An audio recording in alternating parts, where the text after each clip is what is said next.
Bueno, bienvenidos a todos a esta comisión del 13º Congreso Latinoamericano de Enseñanza del Diseño. Esta comisión, la A18-1, llamada Investigación en Diseño. Recuerden los tiempos de exposición, ¿sí? Tratemos de respetar esos tiempos para que todos tengamos nuestro lugar en esta comisión y que nos quede un poco de tiempo también al final de las exposiciones para compartir, debatir y preguntar aquello que necesitemos o que nos haya quedado pendiente, ¿sí? para preguntar. Vamos a dar comienzo entonces con esta serie de exposiciones. En primer lugar, vamos a escuchar a Diana Paola Angarita y Jorge Andrés Torres Cruz, ¿sí? de la Corporación Unificada Nacional de Colombia. Si están listos, los escuchamos. Muy buenos días, Mercedes, ¿cómo estás? Muchas Buenos gracias por la días. invitación.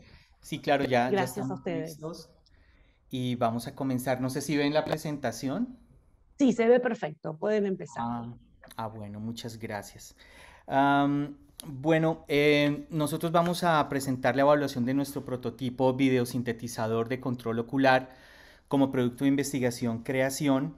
Y a continuación voy a entrar en el contexto del proyecto, sobre todo las estéticas que lo nutren, y también hablaré de lo técnico. Entonces, en primer lugar, la música visual es un arte donde se unen expresiones científicas, plásticas, visuales y acústicas, como la quinesis de figuras concretas o abstractas, trazos de colores que marchan con un ritmo y armonía musical encima de un fondo oscuro o de un color sólido que ayuda a resaltar el movimiento. Las polifonías de la música visual comienzan a divulgarse desde la proyección de Lichtspiel Opus 1 del artista alemán Walter Ruttmann en el año de 1921. Esta obra, considerada como sinfonía de lo óptico, expresa el factor más importante de la música visual, y es que una de las consecuencias que implica la realización de los requisitos musicales de la película es que convierten a la película en la organización rítmica del tiempo que logra el medio óptico. Esta relación entre lo propio musical que debe desarrollar el cine también es abordada por Eisenstein en su definición de montaje cinematográfico, donde el ritmo de los planos en el montaje desata al mismo tiempo el ritmo auténtico del film. Lo que quiere decir acá, en otras palabras, es que la música visual crea un ritmo visual basado en las estructuras musicales, y estas estructuras musicales que provienen pues de las áreas del ritmo, de la armonía, de la melodía, del contrapunto, de las dimensiones musicales en sí mismas, son las que producen el movimiento o la sensación del movimiento en el capítulo del arte abstracto cinematográfico en Alemania, que se va a conocer también como cinema absoluto. Y las figuras se van a mover o se van a animar de acuerdo a este impulso dado por las estructuras musicales. Entonces, este proyecto, que es el videosintetizador de control ocular, es un proyecto que se basa en la música visual, en tanto que quiere también generar animaciones, ¿cierto? Y estas, digamos, y las figuras que anima el videosintetizador son figuras que están desde las propuestas de la música visual en su práctica de videosintetizadores, donde hay dos representantes muy fuertes, que es Mary Ellen Bute y Nam June Paik, quienes son los que, digamos, empezaron a generar unas imágenes del videoarte en la década de los 60s y 70s, utilizando a los videosintetizadores y las operaciones de estas señales como herramientas para producir imaginería. Entonces, al conectarnos con esto, ¿sí?, aparece el tema de realizar un prototipo que tenga la posibilidad de mezclar librerías en este caso la librería o sea, es un prototipo hecho en una aplicación, y esta aplicación puede comunicar librerías de diferente índole, de que hacen diferentes cosas, ¿cierto? El programa es MaxMSP, MaxMSP, y a través de este programa podemos utilizar un código que sirve como pegamento entre librerías disímiles, como la librería que posibilita en el BSSO, en nuestro proyecto, la entrada o el reconocimiento de la cara del usuario a través de una cámara web, y esa librería, que su autor es Jean-Marc Pelletier, puede calcular el reconocimiento de la cara, sus características, los ojos, la nariz y la boca, y al mismo tiempo puede reconocer el movimiento de las características de la cara, que van a mover una librería de un video sintetizador que es del artista argentino llamado Kevin Creeper. Él hace una librería también para la arquitectura de MaxMSP que se llama vSynth, y es la que produce nuestras imágenes en los cálculos de las imágenes que buscamos de este video sintetizador. Y lo que genera la música es un módulo creado en Berkeley, en un proyecto que hay también de música electrónica llamado BIP, el BIP módulo. Entonces, pues esto es, digamos, en la unión de estas librerías son las que interactúan para nuestro videosintetizador de control ocular. De esa manera, digamos, se propone o se propuso la creación de un prototipo que, digamos, tiene un montón de parámetros que se pueden controlar de manera macro mediante la expresión de los ojos, cuando los ojos se abren, los párpados se abren, se cierran, y también cuando algunos movimientos del rostro, ¿cierto? De los rasgos del rostro también generan movimiento. De esa manera, pues, se genera la música y se generan los visuales. Okay. Ya está. Bueno, por otra parte, pues comentarles cómo hicimos como esta metodología del proyecto. La metodología del proyecto de investigación-creación implica una serie de herramientas mixtas, lo que define nuestra investigación como descriptiva y de enfoque mixto, trabajando desde el diseño centrado en el usuario. La secuencia que tuvimos metodológica comprende las siguientes fases asociadas a los objetivos específicos planteados en el proyecto de esta manera. En la primera fase, pues hicimos un análisis. Esta reflexión parte de una revisión teórica y un estado del arte que nos permitió exponer esos fundamentos del panorama actual y de los elementos necesarios para el correcto uso de la técnica del eye tracking en plataformas audiovisuales. Para esto, pues llevamos a cabo una búsqueda de aportes teóricos y ejemplos prácticos que contribuyeron como a la formulación de la obra. Por otra parte, pues en el diseño ya el proyecto se propuso mantener el objetivo hacia la interfaz digital que se pudiera controlar por medio del movimiento ocular y facial, y llevar este diseño al ámbito ya de la obra de arte en diferentes escenarios de exhibición, como eventos de arte, festivales, entre otros. El programa, como dijo el profe, pues usado fue el desarrollo MaxMSP. Para la tercera fase, que es la fase de la evaluación de nuestro prototipo, se desarrolló cruzando los datos obtenidos de las entrevistas y los cuestionarios dirigidos y adaptados al grupo específico con la tecnología de rastreo y registro de la mirada conocida como eye tracking. El tipo de investigación acá entonces sería de tipo experimental con enfoque mixto. Acá la investigación se materializó, acá vemos una foto donde se materializó en el Laboratorio de Neurociencias de la Universidad de Medellín, y contó con la participación de 2 docentes, un experto en neurociencia y 8 estudiantes tipo gamers. Para este estudio utilizamos el eye tracking fijo con un sistema de seguimiento ocular, el llamado Tobii Pro X2 Eye Tracker. En la imagen podemos apreciar cómo la configuración del entorno de prueba y el sujeto de prueba, cómo se enfrentaron a ese diseño de prototipo en su versión 1.0. Finalmente tomamos como base de análisis y comparación los mapas de calor de los participantes, las rutas sacádicas y los mapas clúster para la interpretación de los datos, así como los cuestionarios pre y post del experimento. Los análisis se realizaron en el software Tobii Studio 3.48. Acá entonces observamos en esta imagen algunos de los resultados, en ese caso de los heat maps o mapas de calor. El análisis entonces evidencia, en este análisis evidenciamos una constante en los puntos de atención y fijación de la mirada de los participantes, siendo enfocada con mayor intensidad en el minuto 3 en adelante en la zona central, lo que nos revela un punto de atención alto, llegando a altos estados de concentración y relajación en la mayoría de los participantes en un tiempo de exposición total de 5 minutos. Por otra parte, vamos a observar la otra imagen, las rutas sacádicas que tuvimos. Entonces, en esta comparación entre las líneas que reflejaban el camino que ha seguido el ojo entre un punto y otro, nos muestran un promedio de 228 a 282 fijaciones. Tomando como su referencia el minuto 3, las fijaciones más largas se concentran en el área central de la pantalla a medida que pasa el tiempo. Lo que nos muestra allí es que la atención visual, al tener este movimiento de las imágenes en la pantalla, inducen al usuario a mantener la atención en el centro por un tiempo prolongado y logra así entonces, de hecho, incrementar esos niveles de concentración, atención y relajación mental. Luego, posterior a esto, se solicitó a los sujetos pues, responder una encuesta con una escala de Likert después del uso de la plataforma, en donde ellos nos indicaron cuáles eran los objetos o zonas que más capturaron su atención y emociones a través del uso de las siguientes categorías. Medimos la facilidad de aprendizaje, la eficiencia, la memorabilidad, los errores y la satisfacción. En cuanto a los resultados, pues por una parte los resultados de la encuesta nos permitieron visualizar un alto grado de satisfacción en la mayoría de las categorías propuestas.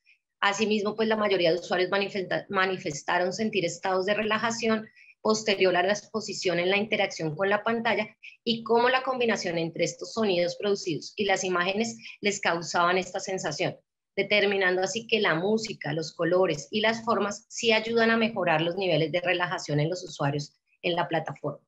Por otra parte, acerca de cómo se podría mejorar esa experiencia de la plataforma, se sugieren, entre otras opiniones, el tener mayor variedad de formas, hacer una experiencia aún más inmersiva, generar una guía fácil para los controladores y aumentar el tiempo de experiencia, entre otros.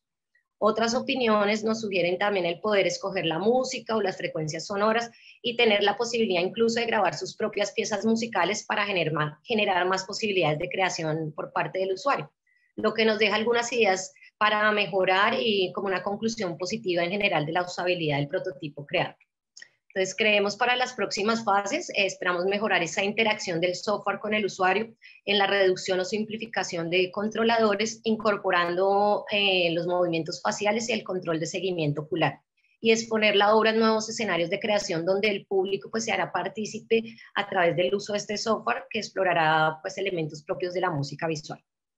La realización de la obra de creación a través del uso de tecnologías como estas que exploran la mirada nos abre un camino a la experimentación, no solo pues en la evaluación, sino como la obra en sí misma, ¿cierto? Que apunta hacia una reflexión sobre la mirada y la experiencia de la percepción visual en relación con el tiempo de una acción por parte del público, que a su vez participa y pues transforma la obra, además de la creación de representaciones que pongan de relieve pues estas diversas manifestaciones de la experiencia. Por último, pues gracias a este control ocular de este tipo de dispositivos, se abren posibilidades de presentar una herramienta no solo artística y de entretenimiento, sino de carácter terapéutico que proporcione beneficios al usuario y, y aporte al diseño inclusivo de productos accesibles. Ahí tenemos un videíto también, pues, pero ya creo que se nos acaba el tiempo. Tenemos como de algunas piezas que se han realizado con el videosintetizador. Muchas gracias.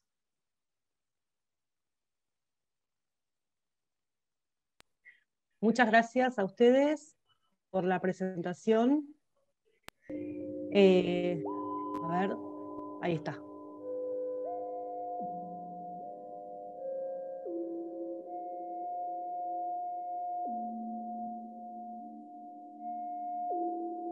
Estos son algunos de los resultados que han manifestado los usuarios, ¿no? En el uso del biosintetizador.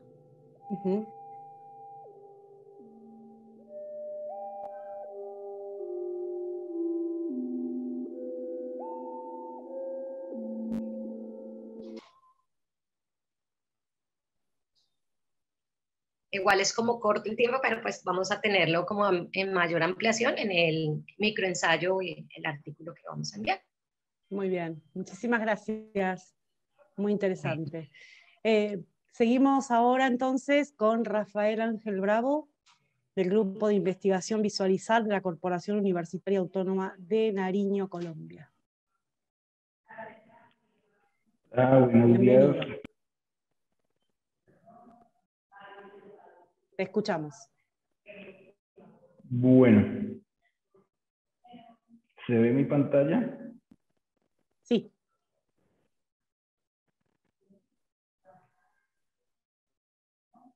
Ahí está, perfecto. Bueno,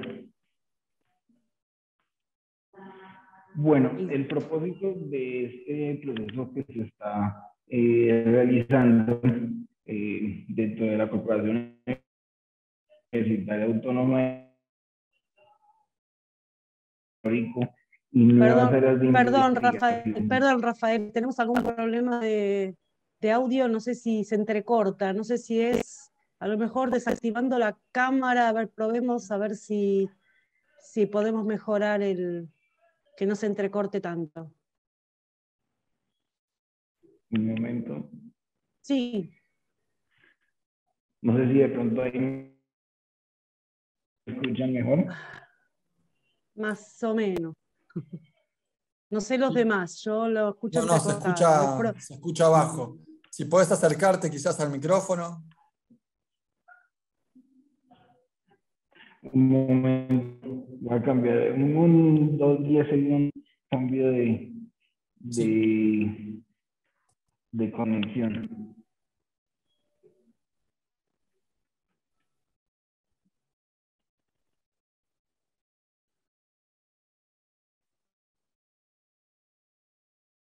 Si te parece, pasamos al siguiente y volvemos. ¿Te parece, Ahí me Rafael? escuchan, de pronto, ¿me escuchan mejor? Ahí está.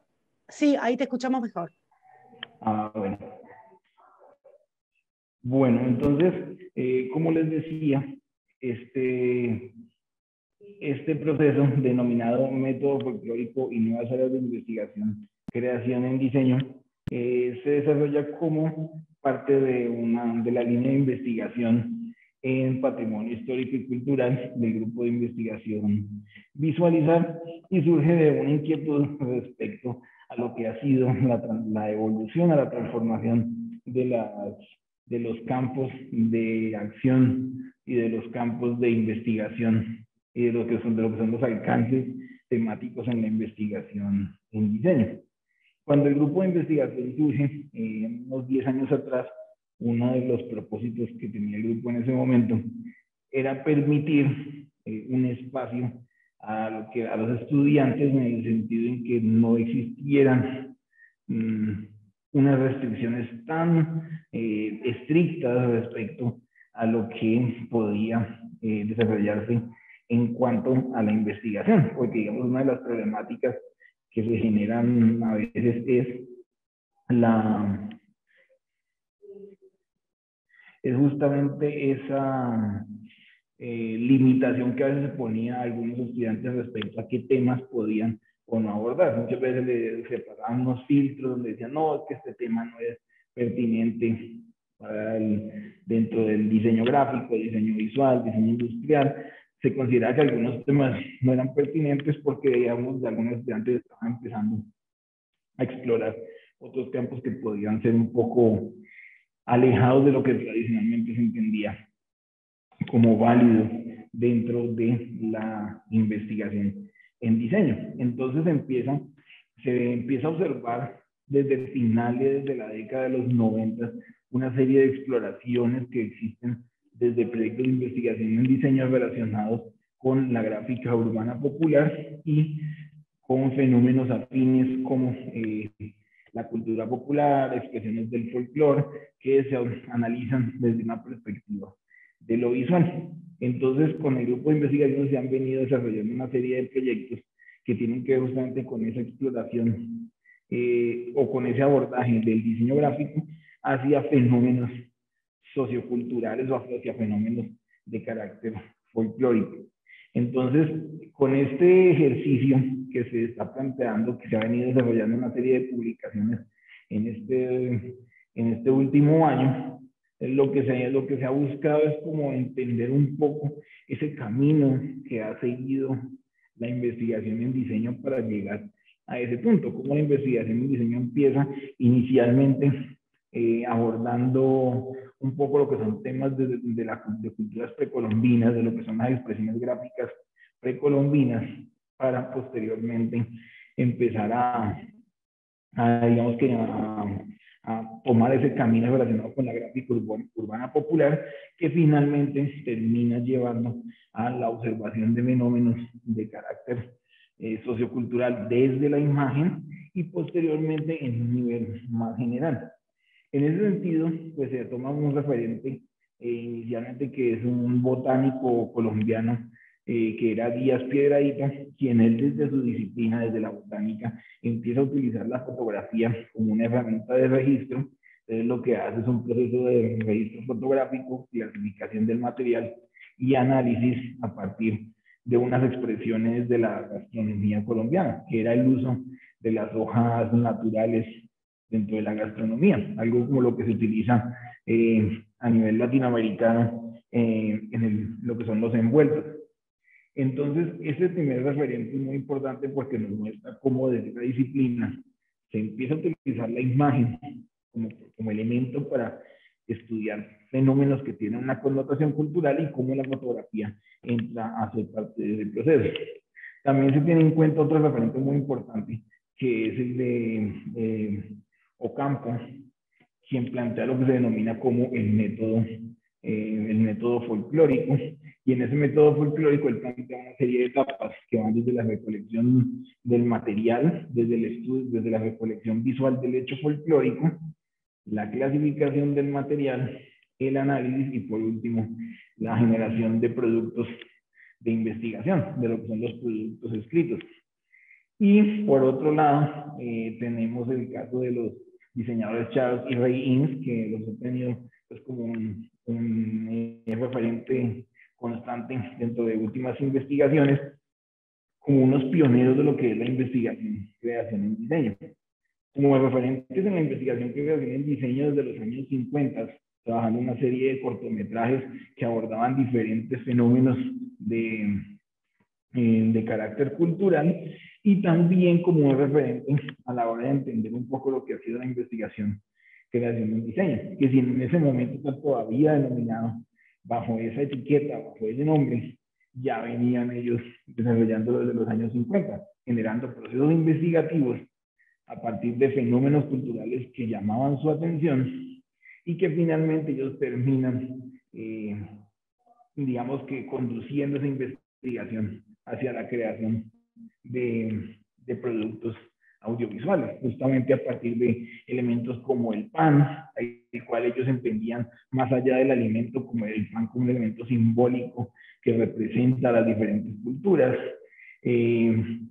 elementos relacionados con los juguetes, con tradiciones como el Día de los Muertos en México, como el uso de las hojas de plátano en la India, en la alimentación. Entonces empiezan a abordar diferentes fenómenos culturales, no solo en Estados Unidos, que es su lugar de origen, sino que empiezan a explorar otros territorios como México, como la India, para empezar a observar esos fenómenos, capturarlos a través de la imagen y finalmente desarrollar sus productos audiovisuales. Entonces lo que se ha tratado es como de trazar esa ruta de lo que ha sido esa evolución de la investigación en diseño que eventualmente le permita a futuros estudiantes emprendiendo procesos de investigación relacionados con la línea de patrimonio histórico y cultural, poder contar ya como con unos referentes metodológicos que les permitan conducir sus proyectos, ya sea siguiendo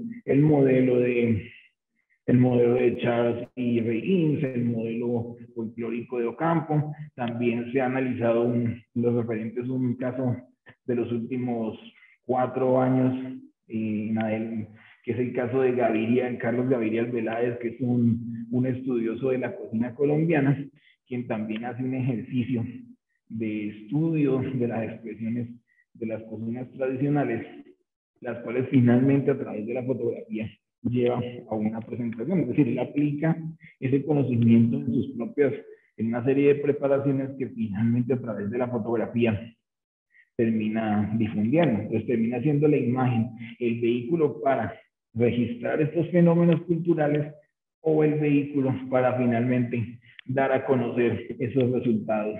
Es decir, generar al final unos productos visuales que no solo sean mostrar la preparación, sino que no cumplen la fotografía solo una función de capturar o de documentar los procesos, sino también al final como una herramienta para que haya una propuesta creativa con base en esas observaciones. Entonces, yo les compartí ahorita un enlace a través del chat donde se encuentran las publicaciones que he realizado y allí pueden observar, están organizadas cronológicamente, pueden observar un poco lo que ha sido los procesos de investigación y en las últimas investigaciones que hemos realizado, cómo hemos tratado, cómo hemos empezado a abordar esa inquietud de esa transformación del diseño.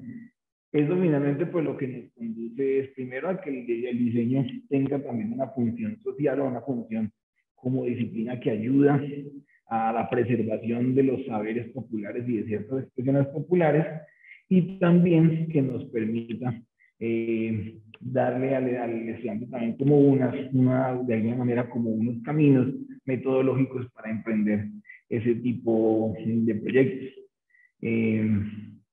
Bueno, eso sería mi presentación. Muchas gracias por su atención. Muchísimas gracias, Rafael, por tu presentación, muy interesante, por cierto. Vamos, te pido a ver si podés dejar de compartir pantalla, muy bien. Claudio Cortés López, no sé si se ha sumado en este tiempo. Me parece que no. Y Luciana Franco, creo que tampoco. Bien. Seguimos entonces con Grace Mateus, de la Universidad Nacional de Colombia. Hola, ¿qué tal? Buenos días a todos. Hola, ¿cómo estás? Bien, muchísimas gracias. Bueno, pues para mí, primero que todo, es un honor hacer parte de este congreso. Yo les voy a presentar mi ponencia que se titula El significado del concepto creatividad en un programa de diseño industrial de una universidad colombiana en Bogotá, Colombia. Esta investigación hace parte del proceso desarrollado en los estudios de maestría en diseño en la Universidad Nacional de Colombia. Voy a contextualizarles un poco acerca de qué es lo que sucede. Y es que en la comunidad académica es habitual escuchar a estudiantes, docentes, directivos mencionar el término creatividad. Sin embargo, es difícil entender qué es el concepto de creatividad y más aún, a qué se está haciendo referencia cuando se menciona este término. De allí mi investigación, que busca dar luces sobre el significado del concepto creatividad y compartir con la comunidad académica los resultados obtenidos fruto de esta investigación. Ahora bien, esta investigación se llevó a cabo entre los años 2012 a 2016 en una universidad colombiana considerada pionera de la educación profesional en diseño industrial, la Universidad Jorge Tadeo Lozano, quien tiene más de 45 años de experiencia de la enseñanza profesional del diseño. Esta es una investigación de naturaleza cualitativa. Se busca dar valor a las concepciones, experiencias, opiniones de los individuos que hacen parte del objeto de estudio. Ahora bien, voy a comentarles qué instrumentos se utilizaron y qué herramientas se llevaron a cabo. Primero que todo, se implementaron entrevistas semiestructuradas a estudiantes de último semestre, a docentes y a directivos del programa académico de diseño industrial. También se utilizó el PEPA, que es el proyecto educativo del programa académico, que se constituye como un documento oficial del programa. Voy a compartir un segundito la presentación. A ver si me dejan. Oh, no me está dejando. Segundito, a ver si por acá sí me deja.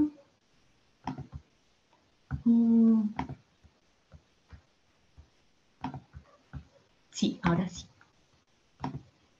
Listo. Entonces, a mano izquierda, por favor, ubiquémonos. Están ubicadas las entrevistas. Esta es una síntesis del proceso desarrollado. Entonces, en la imagen de la izquierda, ustedes pueden ver cómo una vez se transcribían las entrevistas, se iba identificando con un color qué información hablaba del significado, es decir, de qué es la creatividad. Como por ejemplo, empiezan a aparecer unos términos como por ejemplo, lo no convencional, teatro de sombras, no se conforma, resultado impredecible, seguir la intuición, generar contraste con lo que ya está. Y también se identifica cuáles son las estrategias que se están llevando a cabo con otro color, como por ejemplo, ver más allá, buscar rutas divergentes. Es así como se realiza esta reflexión de la información obtenida con las entrevistas, pero también con el proyecto educativo del programa. Se identificó, número 1, cuántas veces era mencionado el término, encontrando 41 veces. Y de esas 41 veces, qué información me estaba hablando del significado y qué información me estaba hablando de estrategias o del abordaje que se lleva a cabo por parte del programa académico. Ahora bien, por favor, ubiquémonos a mano derecha. Esta es una matriz relacional, este es un instrumento que se diseñó para la investigación, en la cual en la parte central ustedes pueden ver cómo se iban ubicando la información respecto a los estudiantes, 3 estudiantes entrevistados, 2 docentes, 2 directivos, y en la parte inferior se ubicaba la información del proyecto educativo del programa. Entonces, esta matriz se ampliaba en 2. Número 1, a mano izquierda, el significado con el color amarillo, y a mano derecha, toda la información que me brindaba frente a las estrategias. Entonces, fue así como esta matriz me permitió, número 1, identificar la información, pero al mismo tiempo empezar a clasificarla y reflexionar frente a los resultados que se estaban obteniendo. Ahora bien, ustedes pueden ver en la siguiente imagen cómo esta matriz relacional se amplía. Quiero que por favor se ubiquen en la parte izquierda, en la parte del significado, cómo empezaron a aparecer patrones repetitivos, ¿no? Resultado, proceso, persona. Y entonces esto permitió identificar que hablar de creatividad en el programa es hablar de, número 1, un resultado, pero también se hace referencia a una persona y también se hace referencia a un proceso. Cada uno de ellos con unas particularidades y características. Ahora bien, en cuanto a las estrategias o el abordaje, cómo se implementan en el programa, vean cómo a mano derecha con este color azul empiezan también a aparecer términos, como por ejemplo, generación de conexiones disímiles, depende del docente, un resultado que está mediado por la incertidumbre, explicar el proyecto, y también se empiezan entonces a identificar semejanzas y diferencias frente a lo que dicen los estudiantes, frente a lo que dicen los docentes y los directivos. ¿Qué se encontró? Bueno, empecemos hablando de eso. Número 1, que se brindó más información, encontré más información en las entrevistas que en el proyecto educativo del programa. Ahora, ahondemos en los resultados. Bueno, hablar de creatividad en el programa de diseño industrial en el periodo de tiempo comprendido es hablar de una persona creativa.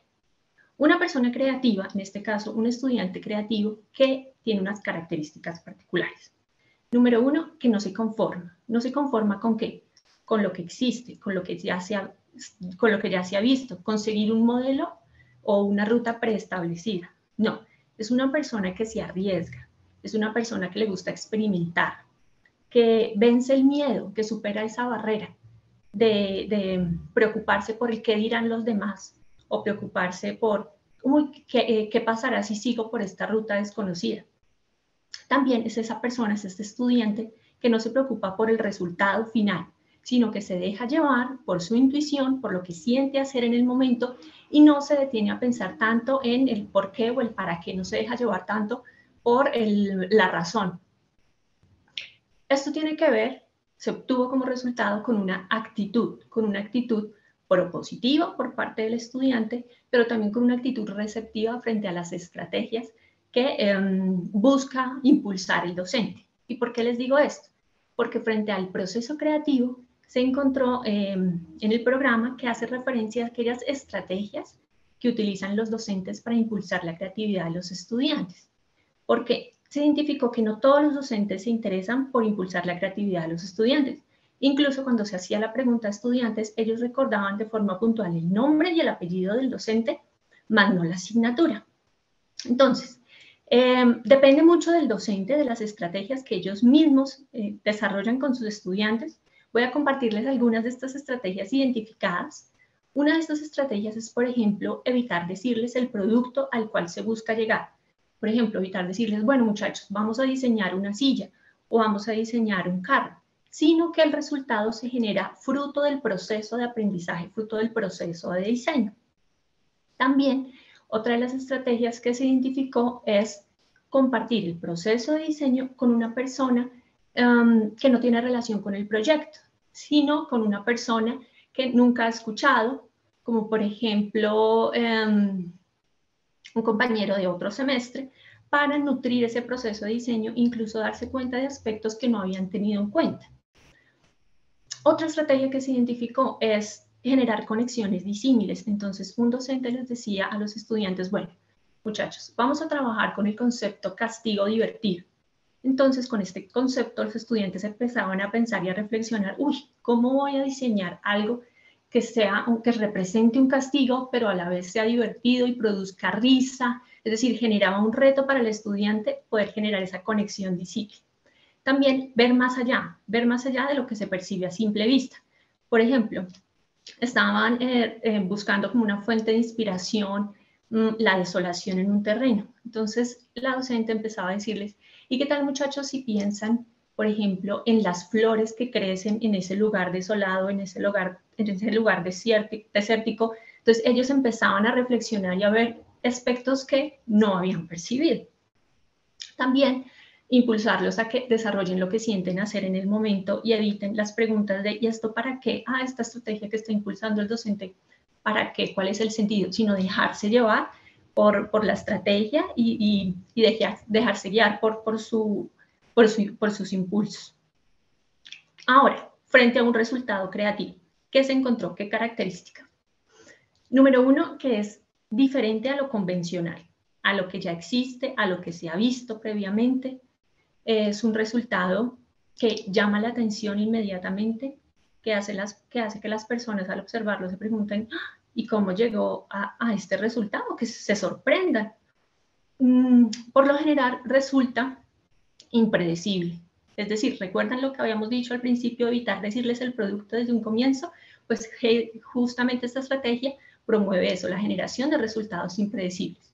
Y se encontró en el programa de diseño industrial particularmente que no necesariamente estamos hablando de un objeto de diseño para ser producido en serie, porque se encontró que los estudiantes mencionaban haber generado performance o haber generado un teatro de juegos y sombras. Entonces vean cómo ya se va rompiendo la barrera frente a los objetos en 3 dimensiones y estamos hablando de otros proyectos donde el mismo estudiante hace parte del proyecto de diseño.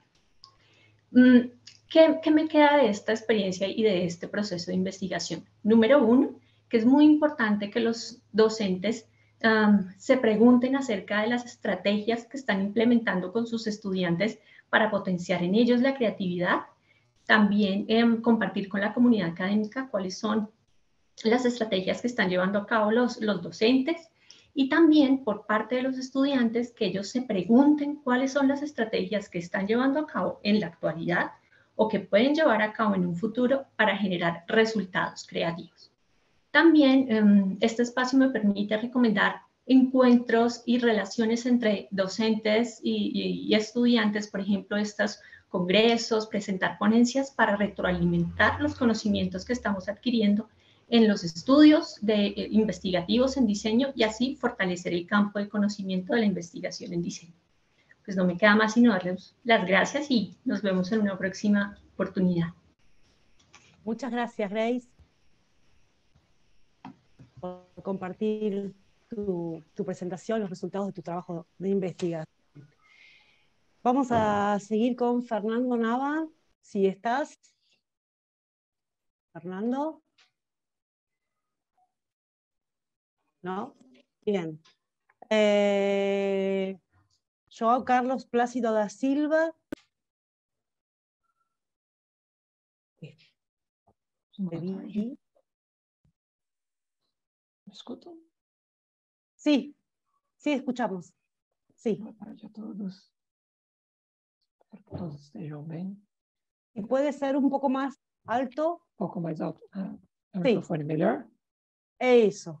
Ahora sí. É o Obrigada. microfone. Eu vou falar em português, mas vou falar de uma forma bem calma, Devagar, que por todos favor. consigam entender.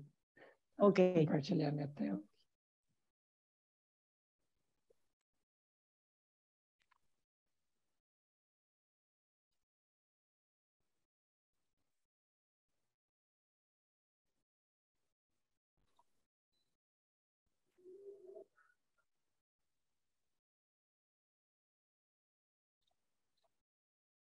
Conseguem visualizar?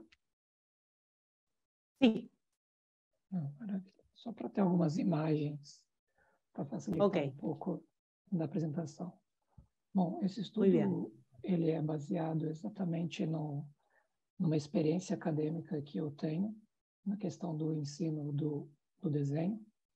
Eu ensino desenho há mais de 13 anos, para os diversos tipos de idade, né? E principalmente na universidade. E com o passar do tempo, eu tenho marcado e pegado alguns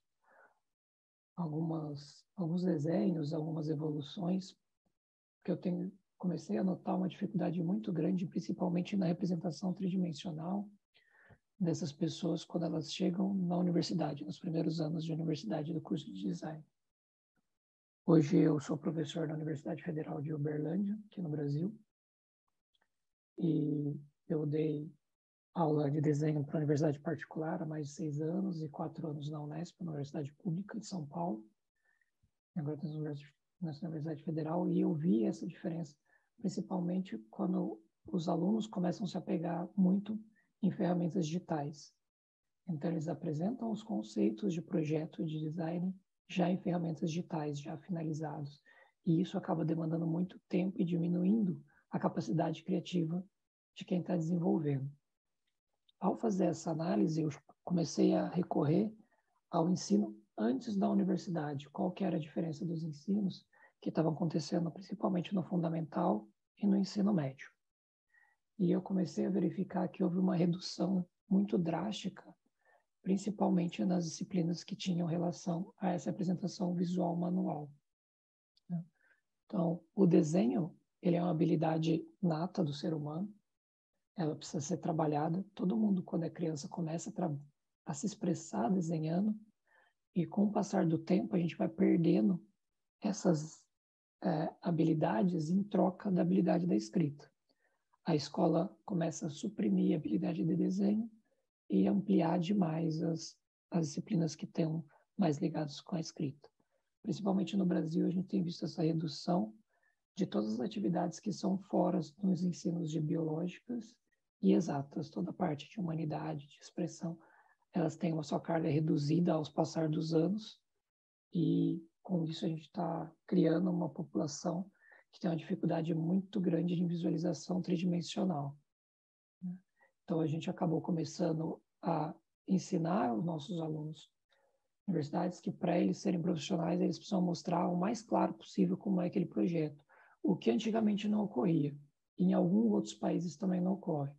Então, se a gente pegar os Estados Unidos, a Europa, os países de hemisfério norte, existe uma valorização do desenho manual, dessa representação manual em cima do projeto. Tanto que no ensino, grande parte desse público, eles têm aula fora da escola, em que eles vão em museus, eles representam desde criança aquilo que eles estão visualizando, aquilo que eles estão sentindo. Isso acaba criando uma bagagem visual.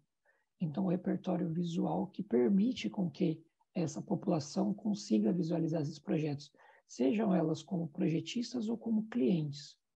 O que acontece nesses casos, quando a gente tem que apresentar isso aqui finalizado para um cliente de design, seja em qualquer área do design, seja do produto, do gráfico, do interior, a gente verifica que o nosso cliente ele não tem a mesma visão do que essa imagem, que é só um desenho à mão.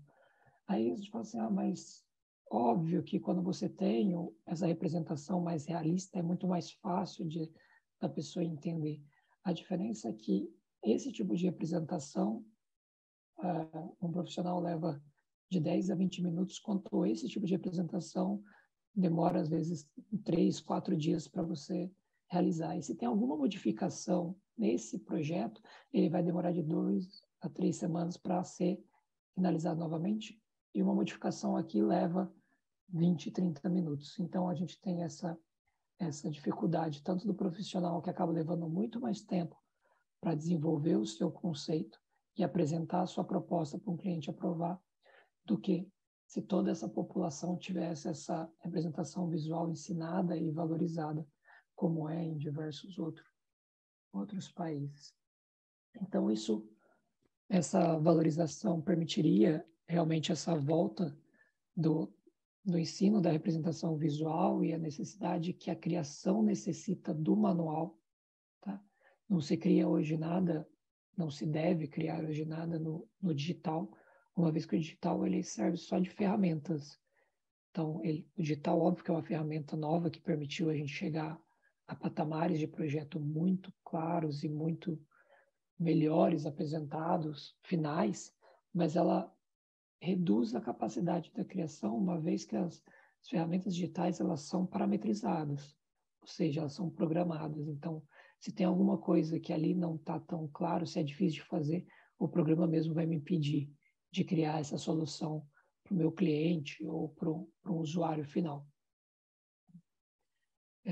Vendo essas identificações para essa valorização, foi feito também um infográfico que mostra exatamente onde onde o desenho projetual está nas fases do design. Claro que isso é uma metodologia um pouco simples de direcionamento, então o desenho projetual ele vai desde a segunda fase, que é essa fase de desenvolvimento, da seleção da proposta, da apresentação para o cliente, da crítica do cliente, do refinamento desse projeto, dos ajustes necessários, e aí sim passar para o design digital, para um software digital que pode ser finalizado. Mas até muitos produtos finais, projetos finais, são vendidos, conceituados no desenho manual. Então, é uma ferramenta que, aos poucos, tem sido deixada de lado, mas ela permite esse tipo de trabalho, tanto no design gráfico, para o desenvolvimento da marca. Então, o processo manual, ele mostra todo o conceito do projeto. Aqui ele pode ser aprovado e refinado somente no digital, mas já com aprovação do conceito. A mesma coisa nessa gangorra infantil. Então, foi feito o projeto da gangorra, com uma representação manual.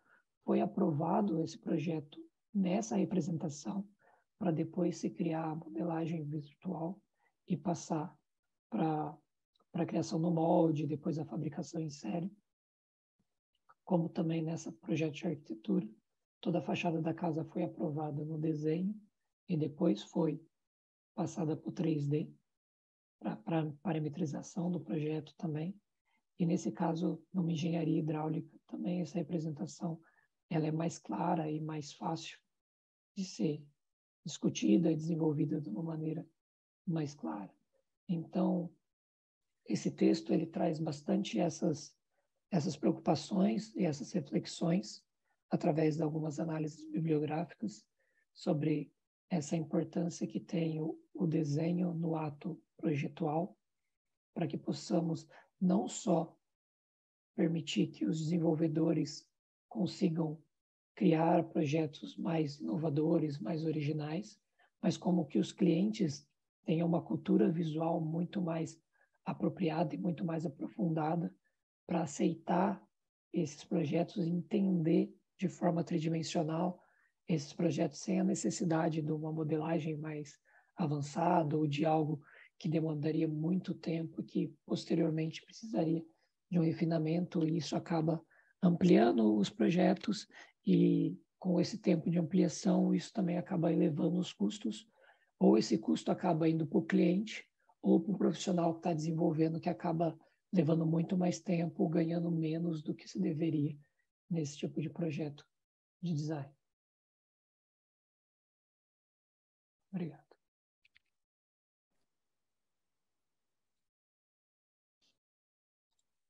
Ahí está. Bueno, muchas gracias. Eu que agradeço Muchas a gracias, oportunidade. Joao. Muchas gracias. Vamos a seguir con Juan Pablo Revelo Munar. Y estás. Hola, ¿cómo están? Hola, ¿qué tal, Juan? De la Fundación Academia de Dibujo Profesional de Colombia. Escuchamos. Bueno, empecemos. Buenos días desde acá de Colombia. Lo que pienso hablarles hoy es una reflexión que lleva muchísimos años. Digamos que parte desde mi primer carrera y también finaliza como estudiante y como docente.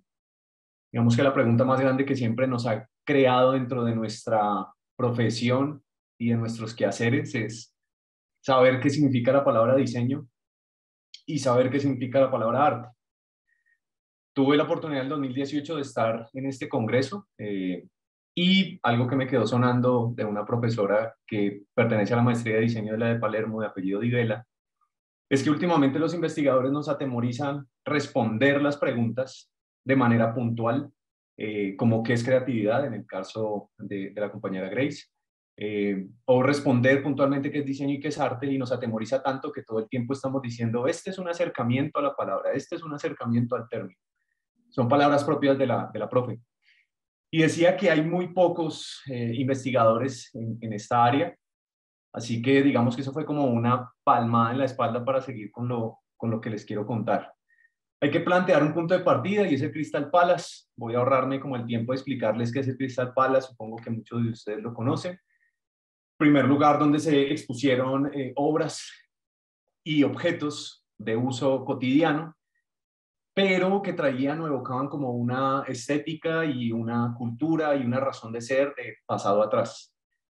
A partir de allí sale la segunda pregunta, y es que cuando vemos Volver al Futuro, la película, es un futuro representado en un pasado.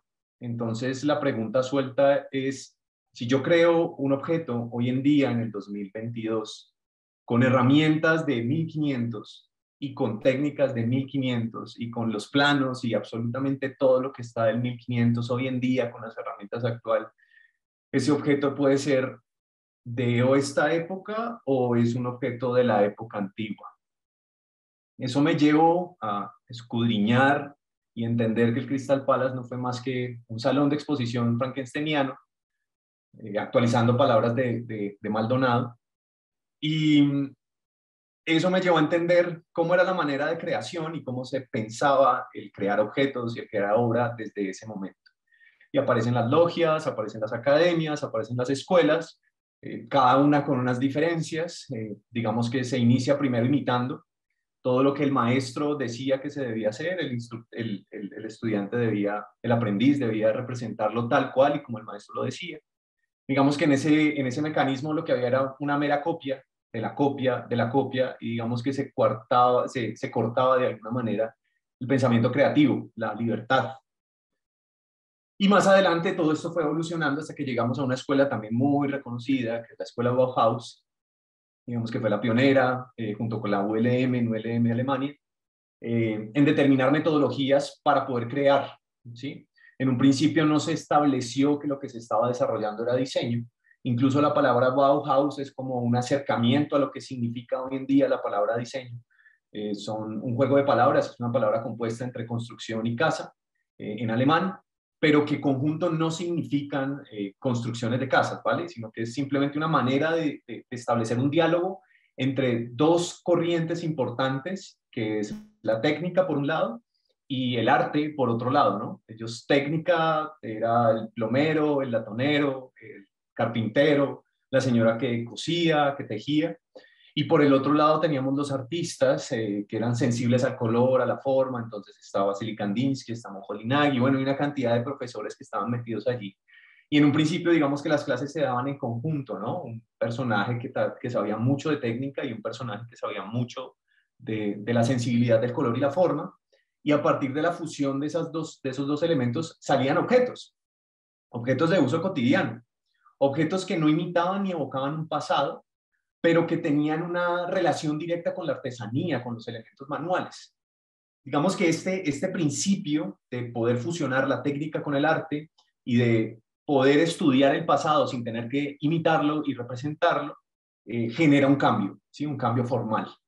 Sin embargo, hasta ahora no les he dicho pues nada nuevo, ¿no? Investigando y leyendo apareció un término que es el Zeitgeist. Digamos que el Zeitgeist, acuñado por primera vez por Hegel, que traduce literalmente el espíritu de una época, habla acerca de cómo las épocas se materializan a través de la cultura, la economía, el medio ambiente y la construcción.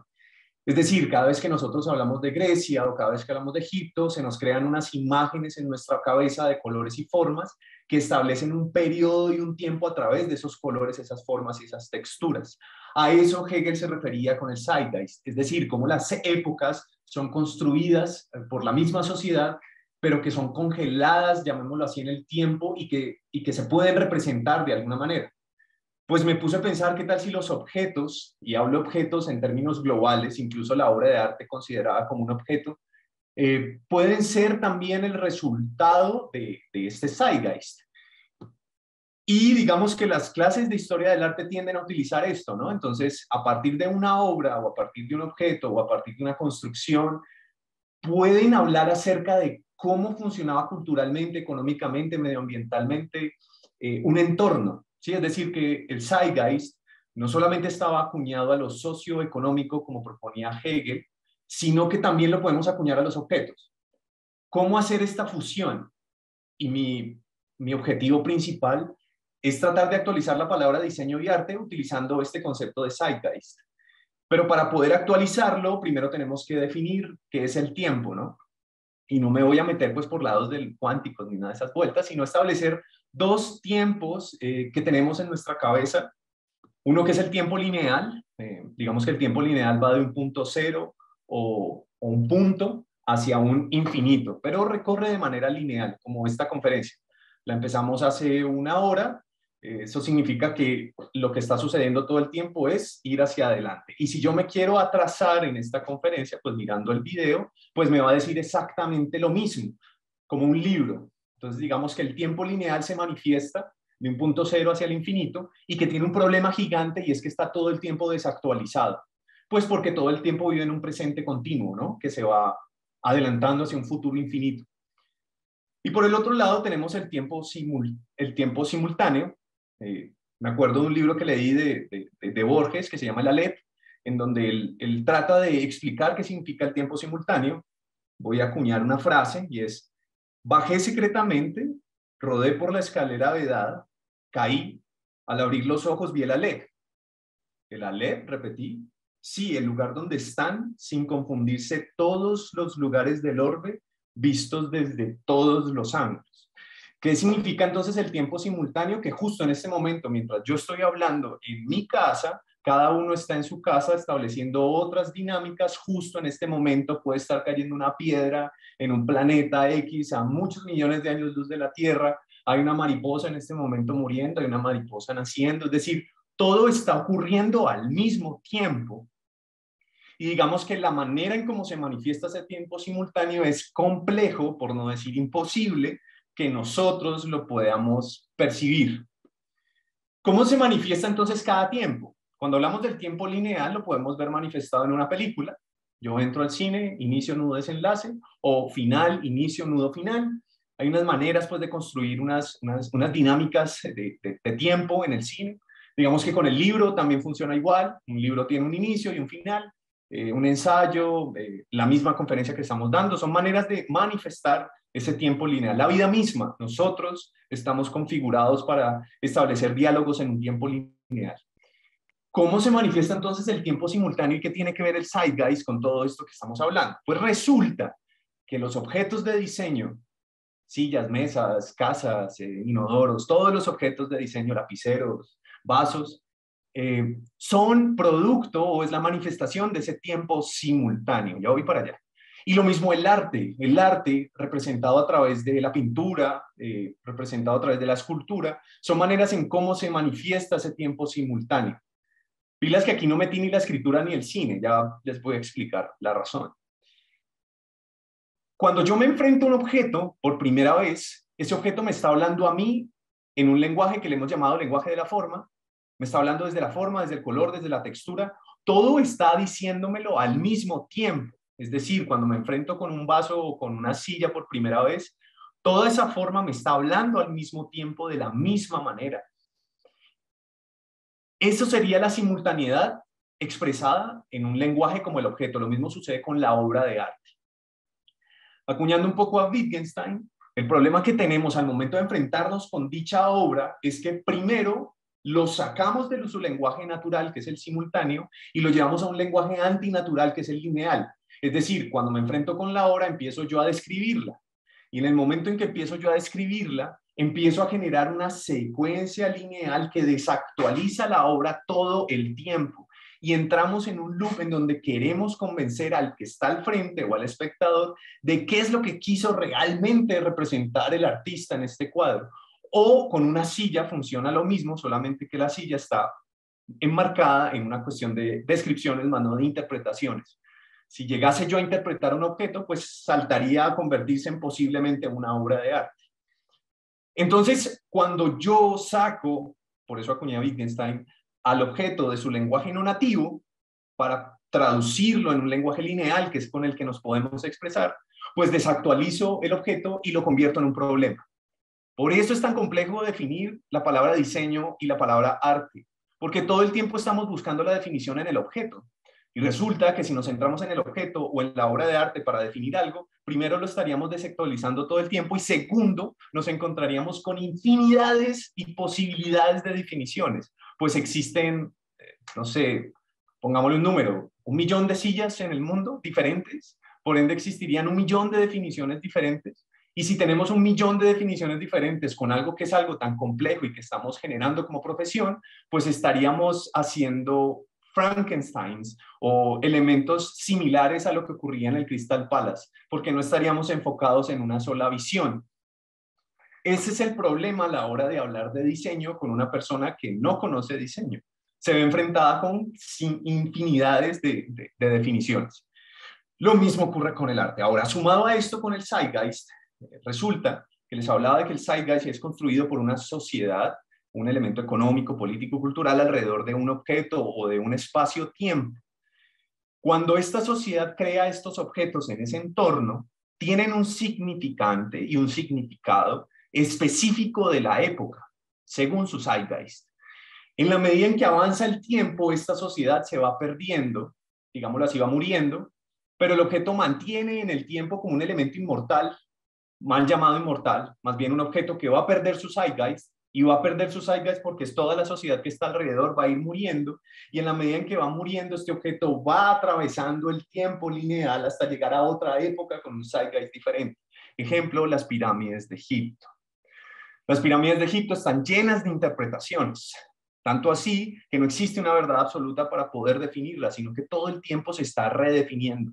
Y la razón es que todo el tiempo su Zeitgeist, su environment, va cambiando a tal punto de que la maldición que tienen los objetos hoy en día, que ha perdido su Zeitgeist, es que nunca jamás puedan ser definidos de una sola manera, sino que están abiertos a múltiples interpretaciones. Pues pensemos la pirámide como las sillas que producimos hoy en día o las casas que producimos hoy en día. ¿En un futuro van a ser vistas de la misma manera? Y si nosotros como investigadores o pedagogos o creadores de aula seguimos enfrascados en nuestro Zeitgeist y evitamos actualizarnos todo el tiempo con relación a lo que está ocurriendo, pues vamos a cometer los mismos errores que estaba cometiendo el Crystal Palace. Digamos que puedo llegar a 3 conclusiones finales. Primero, la esporádica aparición de un nuevo lenguaje. Dicho lenguaje se ve traducido en un objeto de uso cotidiano, una cosa que se puede tocar, observar y sentir, para después ser usada y anclada a una apreciación sensorial ofrecida por el arte. Esa sensibilidad del ser humano, de cada contexto, de cada época, se refleja en una serie de objetos, ya sean de uso cotidiano o contemplativo sensorial, que permiten que esta época tenga un espacio en esa línea tiempo. Es decir, se pueden anclar dichos objetos a una época y este objeto convertirse en el resumen formal de un momento de esa misma época. Es decir, podemos formalizar y teorizar a través de un objeto porque se quedó en un tiempo atrás, que lo tenemos en nuestro hoy en día. Segundo, hay que ser conscientes de que el flujo constante de la sociedad y su pensamiento varía. El tiempo es lineal, como ya lo establecimos al principio, y si bien la sociedad puede mutar o cambiar sus objetos, permanecerán y además tendrán la maldición de estar abiertos a miles de interpretaciones. Obviamente eso va a depender de la capacidad de permanencia del objeto. Dichos objetos permanecían, pero su contexto no, es decir, el objeto carecerá de zeitgeist y será juzgado desde otro zeitgeist. En eso radica su maldición. La permanencia infinita de la superficie formal y sensitiva del objeto, pero su componente efímero conceptual al pasar por el tiempo y cada una de las interpretaciones dadas por el momento del contexto. El objeto finalmente va a perder su zeitgeist y quedará completamente abierto a miles de interpretaciones. Y por último, la lucha constante entre los términos arte y diseño, pues su definición como tal y actualización en cuanto a su pensamiento y obra. En otros términos, es la pelea constante entre la forma y la idea, entre lo sensorial y lo formal, entre lo descriptivo y lo interpretativo. La lucha radica en el choque entre lenguajes. Ese choque es el poder definir algo desde un ángulo diferente al propio. Muchas gracias. Muchas gracias, Juan, a vos por tu presentación. Seguimos con Jorge Andrés Rodríguez Acevedo. Si estás. Y Luisa Fernanda Hernández Gallego. Están los dos en la comisión. Sí, hola, buenos días, buenas tardes. ¿Me pueden ver? Sí, perfectamente. Perfecto. Bueno, yo empiezo y luego le doy la palabra a mi compañero Jorge. En el día de hoy queremos presentar un ejercicio que venimos haciendo sobre la articulación de la biomimética y el diseño como estrategia en la enseñanza del diseño. Esto se debe a un ejercicio interdisciplinario donde se trabaja desde el diseño, desde la biomimética, desde el vestuario y desde la animación digital. Inicialmente, cuando se presenta este proyecto y se empieza a ejecutar el proyecto, nos damos cuenta de que existe un vacío en el conocimiento y en la generación de conocimiento que permita conceptualizar y teorizar esa relación interdisciplinar. Por lo tanto, nosotros empezamos como un ejercicio de conceptualización donde llevamos a cabo unos métodos y unas técnicas y unos procesos que nos permiten conceptualizar y empezar a generar contenido teórico y académico en el ejercicio de articulación. En este sentido, nosotros hicimos una propuesta de hibridación metodológica entre el método proyectual tradicional que utilizan los diseñadores y el ciclo de la vida propuesto por el Instituto de Biomimética. En este ejercicio pensamos un punto de partida es un ejercicio metodológico en bucle en aras de poder mejorar todas las creaciones. Partimos de un contexto donde identificamos un entorno biológico, reconocemos elementos de problema, situaciones problemáticas, luego generamos una exploración de esos problemas, de esos entornos biológicos, generamos también una triangulación para llegar a momentos de integrar, donde se extraen todos los elementos de forma y función de los organismos o sistemas naturales para poder articularlos con el diseño, en aras de poder emular desde algún tipo de clasificación de emulación, ya sea emulación de forma, emulación de función, inspiración, bueno, diferentes formas para poder atribuir la función del organismo natural a un objeto de diseño. En el ejercicio de o en la etapa de descubrir, se definen especificaciones técnicas del diseño, ya nos centramos más en asuntos proyectuales, se establecen tipologías de abstracción, matriz de soluciones, para entrar al proceso, a la etapa de materialización, donde partimos del boceto, se lleva a un diseño 2D y ahí es donde empezamos a articular desde la biomimética con toda su caracterización de los sistemas naturales y entornos biológicos con las clasificaciones caracterizaciones vestimentarias para llevarlo a un producto o a un elemento interactivo que pasa por un diseño 2D, un esculpido y un diseño 3D. Finalmente, como el método proyectual lo sugiere, siempre es necesario verificar al implementar la solución, revisar sus propiedades y establecer mejoras y rediseños.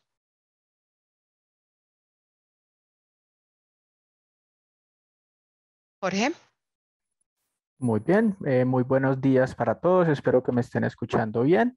De antemano agradezco la oportunidad de la Universidad de Palermo por dejarnos presentar este tipo de propuestas que son tan importantes en Latinoamérica y que en ocasiones adolecen pues de espacios para poderlo consagrar. Actualmente también estoy estudiando el doctorado en la Universidad de Palermo y esto ha permitido que esta transversalización de conocimiento en el diseño se pueda ejemplificar.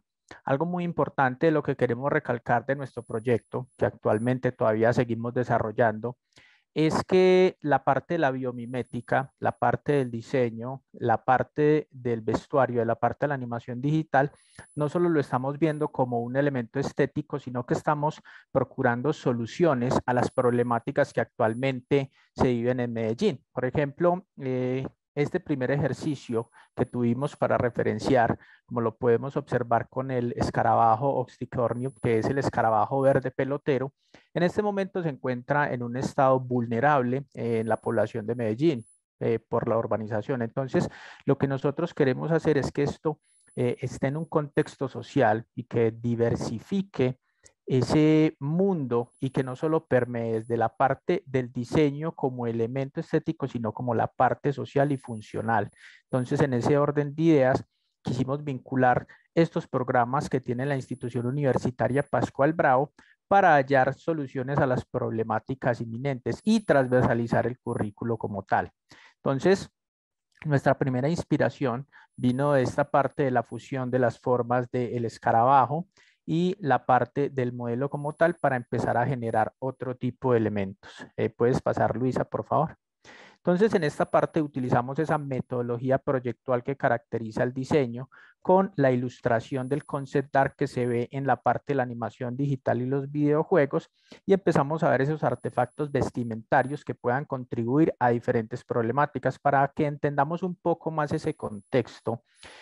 No sé si muchos de ustedes conocen el caso del frailejón Pérez. Es una pequeña animación donde se estandarizó una planta que está en estado vulnerable y por medio de ese apoyo y esa difusión de la información, ese mero hecho de animación, como alguien lo podría ver que son cuentos para niños, logró en este momento la preservación de los páramos de los frailejones. En este orden de ideas, en nuestro proyecto estamos enmarcando ese tipo de vinculación social para el desarrollo tanto de entretenimiento, pero culturización. Y actualmente también estamos desarrollando piezas en impresión 3D de artefactos vestimentarios, tratando de vincular todas estas tecnologías. Cabe resaltar que uno de los puntos fuertes de nuestro proyecto es la parte de interdisciplinaridad y multidisciplinaridad, donde abordamos diferentes problemas con diferentes métodos. Entonces, como podemos observar aquí, hacemos ese estudio gráfico, esa conceptualización, y no solo es la investigación como tal del proyecto, sino que también buscamos y miramos cómo hacer esa parte teórica que en ocasiones adolece en el diseño para poder migrarla a la parte académica. Entonces estamos tratando de abarcar diferentes disciplinas, diferentes problemáticas que empiecen a transcurrir en el contexto de Medellín. Entonces, como podemos observar, esto es un resumen de cómo es el proceso mediante el ciclo de la vida, donde buscamos esos referentes, donde nos inspiramos de la naturaleza, donde desarrollamos técnicas de ilustración, donde vemos otro tipo de permeabilidad y podemos estandarizar ese tipo de metodologías para producirlas después. Puedes pasar, Luisa, por favor.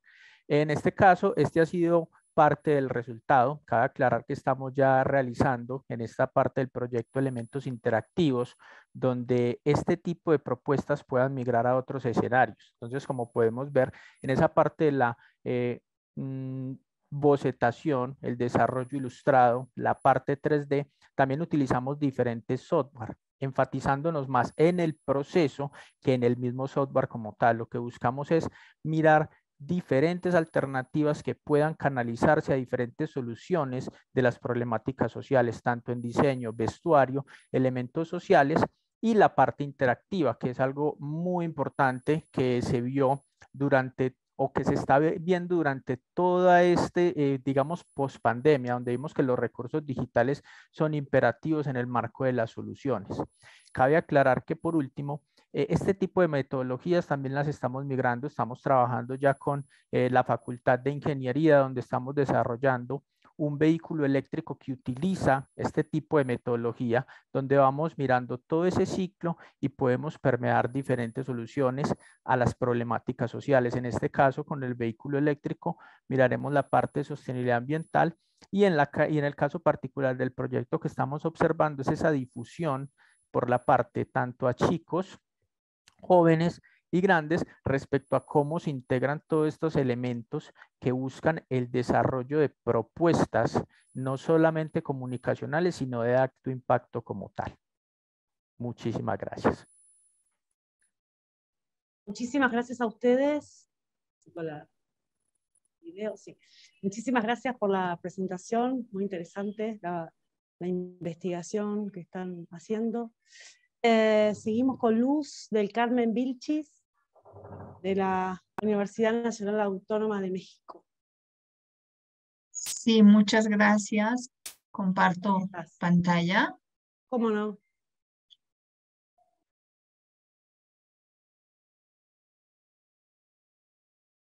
Bien, esta es nada más y bien, esta es una investigación que inicia a partir de una disquisición que existe entre un investigador que se llama Daniel Everett, quien publicó un libro que se llama No duermas, que hay serpientes, vida y lenguaje en la Amazonia, frente a las características, a las características de la gramática recursiva de Chomsky. Tomando como punto de partida esta confrontación y desde el marco de la lingüística, esta investigación está explorando el uso de técnicas recursivas en el diseño contemporáneo, basándose en el postulado de Chomsky de que todo se crece porque lleva a cabo un uso infinito de medios finitos, admitiendo que ello, además de tratarse del fundamento esencial de los procesos creativos, tiene como instrumento toral a la recursividad. La idea es preguntarse si en el diseño hay recursividad cero y si no, cuáles serían los niveles de recursividad. Dado que la capacidad de la memoria humana es visual, en el sentido de que no podemos abarcar una colección de todas las posibles combinaciones de elementos morfológicos, cromáticos, tipográficos y fotográficos implicados en el diseño, es posible afirmar con Chomsky, fundador de la lingüística como ciencia cognitiva, que la visualidad se crea recursivamente. El conjunto de alternativas de diseño se trata de un conjunto indefinido o potencialmente infinito. La recursividad va en el diseño porque como recurso formal que incluye los elementos morfológicos, cromáticos, tipográficos y fotográficos, permite que la gramática visual genere alternativas compositivas, es decir, un número infinito de imágenes solo mediadas por la intencionalidad. Aquí hay que ser muy cautos porque pareciera que una cosa justifica a la otra directamente. No obstante, en el diseño hay el tipo que es el diseño que hace repeticiones y ese diseño no puede ser recursivo. De la misma manera que cuando se hacen ajustes sintácticos análogos en una estructura tampoco se puede mostrar recursividad. Hay que acudir a la gramática visual en marcadores muy específicos para delimitar cuáles son las estructuras que son recursivas y dónde están los indicadores guía o complementos de esta recursividad. Las inflexiones visuales otorgan el carácter recursivo al diseño, ya que señalan los significados y con ello el sentido de lo diseñado o las relaciones estructurales entre sus elementos. Hay que considerar que la recursividad se muestra en la forma, es decir, con base en componentes sintácticos, pero se evidencia en el fondo, sustentada con recursos semánticos. Esto es lo que Everett expone como recursividad en este libro de la Amazonia, ilustrándola con la metáfora de las muñecas rusas o matroshkas. Es así como en el diseño es aplicable el principio de inmediación, según el cual el perceptor, lector, receptor o usuario se ancla a la primera manifestación de lo diseñado, que es su aspecto objetivo, material y sintáctico. No obstante, en un siguiente momento tiene que vincularse con un aspecto subjetivo semántico, que es el que aspira a una cabal interpretación del sentido del diseño y por lo tanto, muchas gracias. Muchas gracias, Luz, por tu presentación. Ahí estamos, muy bien. No sé si, gracias. No sé si quedó, bueno, voy a repasar por las dudas las 3 personas que quedaron sin exponer por si se llegaron a conectar más tarde, que son Claudio Cortés López, Luciana Franco y Fernando Nava. No sé si alguno de los 3 está. Aparentemente no. No. Bien. Bueno, a partir de estas exposiciones tan interesantes que hemos escuchado, estos avances de investigación, algunos vemos que siguen en curso, y que me parece muy interesante el hecho también de que abre la posibilidad a nuevas investigaciones. No sé primero si alguien tiene algún comentario, alguna pregunta para hacer. Si no, abrimos el debate con alguna pregunta puntual que yo anoté por acá, para profundizar un poco más en algunas de las ponencias. No sé si alguno de ustedes tiene alguna pregunta para realizar. Puede abrir su micrófono y preguntar. Les voy a pedir a los que expusieron si pueden habilitar sus cámaras, así nos vemos. Ahí estamos. Bien, gracias. Bueno, me interesaba a mí, escuchando la primera ponencia de Diana y de Jorge, si están por ahí, hablaron hacia el final de su exposición, el alcance, ¿no?, que tiene este trabajo, y hablaban de algunos beneficios también terapéuticos que puede llegar a tener, ¿no? ¿Me podrían contar un poco más sobre eso? ¿Cuáles serían, o sea, ese aporte, cuál sería? Bueno, yo refiero un poquito y tal vez mi compañera el otro poquito.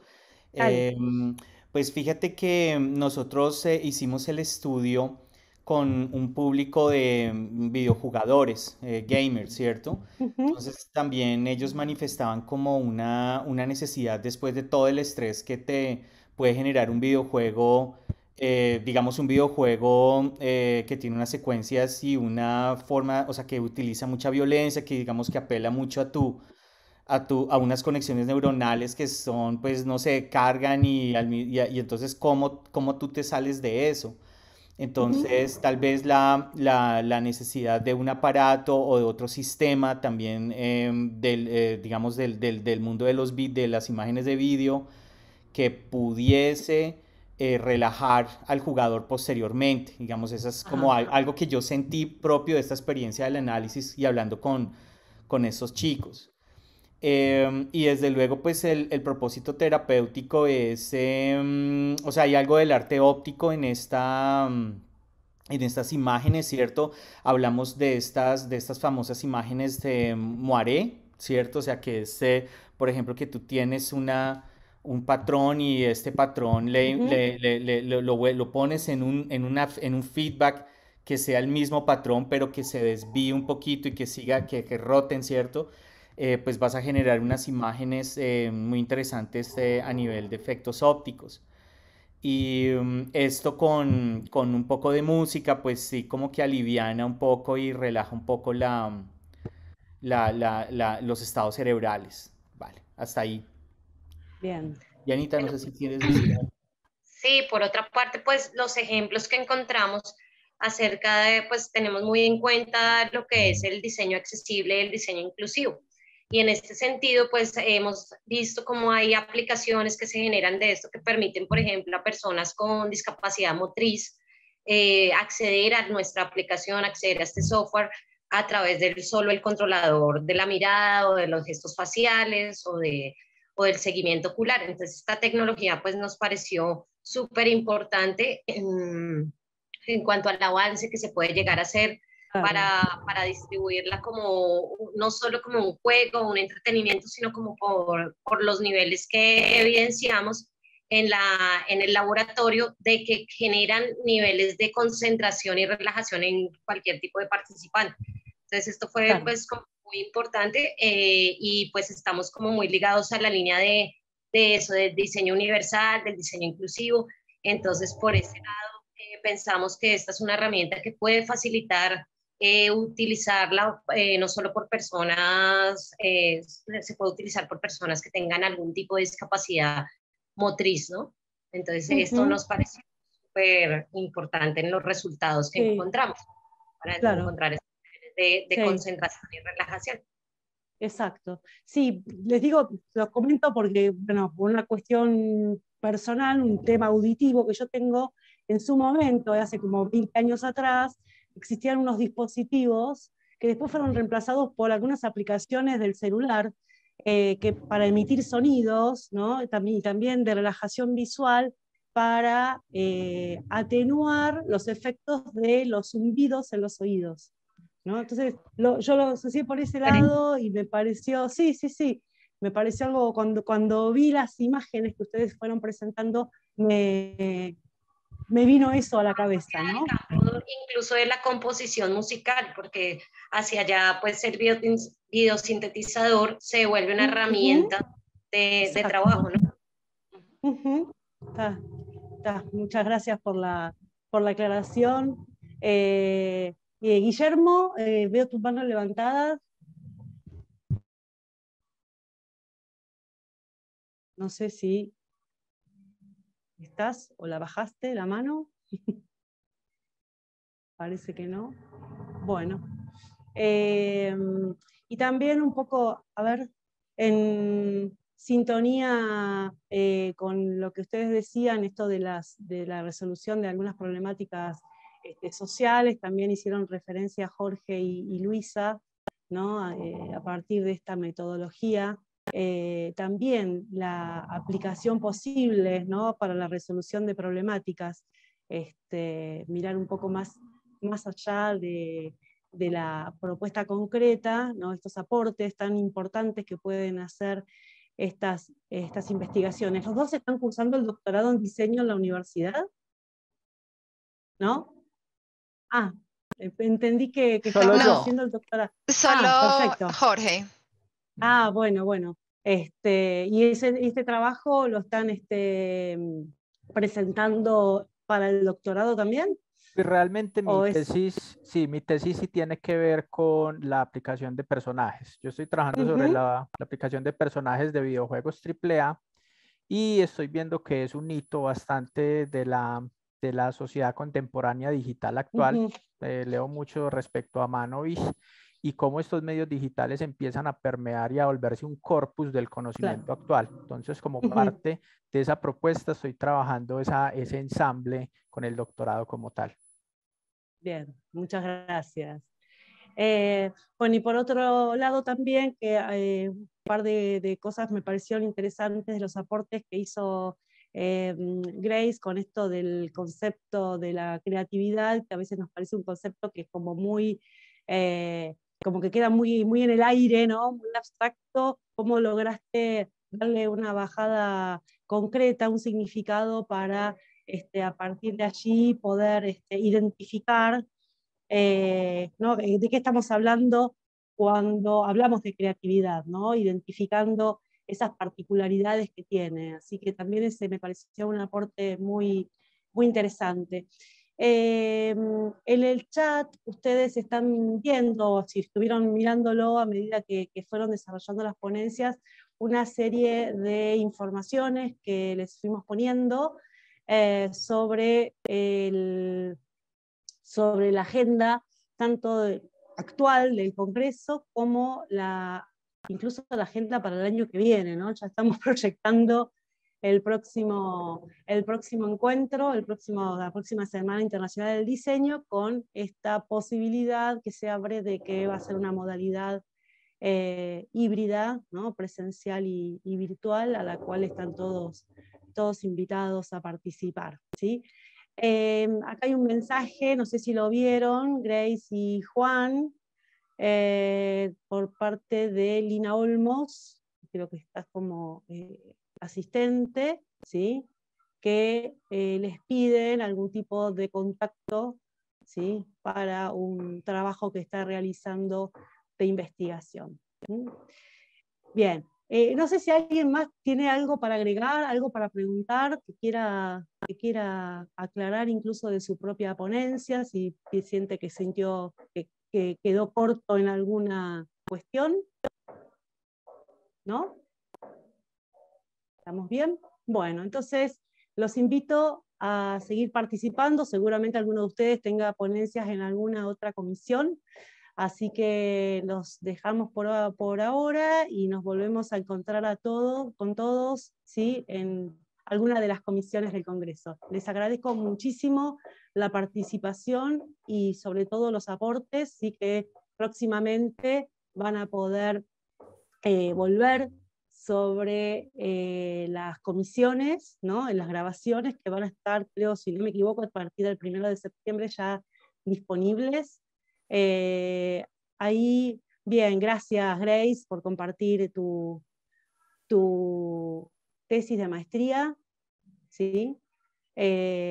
Para poder profundizar un poco más sobre tu trabajo, que es muy interesante. Así que muchísimas gracias a todos por la participación y nos estamos viendo. Por ahora por Zoom, pero bueno, si Dios quiere el año que viene con muchos nos podremos volver a encontrar. Muchas Muchísimas gracias. gracias a todos. Muchas gracias a todos. Gracias por la oportunidad. Gracias. A ustedes. Gracias. Que estén muy bien. Gracias. Igualmente. Gracias. Adiós. Hasta luego. Hasta luego.